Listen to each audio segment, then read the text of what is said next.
Bonjour chers frères et sœurs. Aujourd'hui, mardi 11 juin, l'Église fête Saint Barnabé, apôtre. La couleur liturgique est le rouge.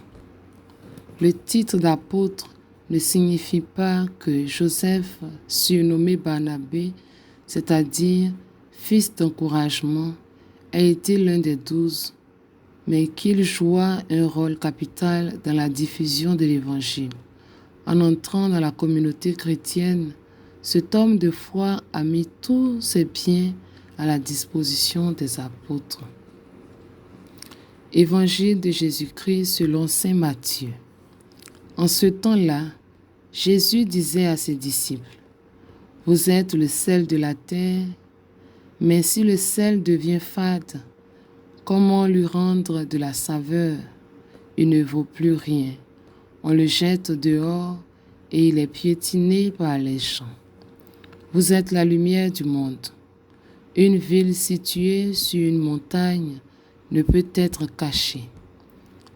Et l'on n'allume pas une lampe pour la mettre sous le boisseau. On la met sur le lampadaire et elle brille pour tous ceux qui sont dans la maison. De même que votre lumière brille devant les hommes, alors, voyant ce que vous faites de bien, ils rendront gloire à votre Père qui est aux cieux. Méditation du jour. Jésus nous complimente.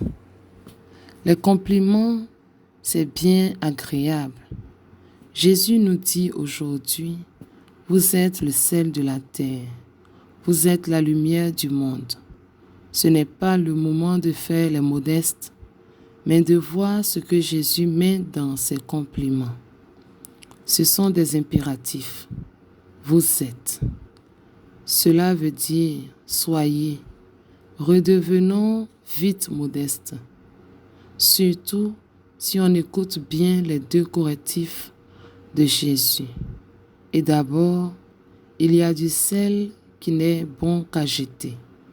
Celui qui ne donne pas un goût évangélique à la vie et celui qui est sans force contre la corruption. Attention à la valeur réelle de notre sel, c'est-à-dire à la vigueur de notre foi. Notre lumière peut aussi avoir un gros défaut, être trop cachée. Une lampe, dit Jésus, ne se met pas sous le boisseau.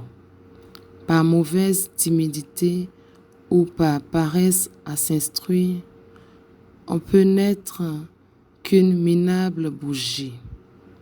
Cela dit, il faut revenir à l'affirmation maîtresse. Vous êtes dans le monde sel et lumière. Un exemple par l'enseignement social des papes. Quelle lumière évangélique a éclairé les mondes noirs du profit et de la compétition industrielle. Et par l'enseignement des parents et des catéchistes, des millions d'enfants sont entrés dans la lumière du « aimez-vous les uns les autres ». Recevons donc les deux compliments de Jésus comme une leçon d'optimisme et un appel. Nous pouvons être du bon sel. Nous pouvons être une belle lumière.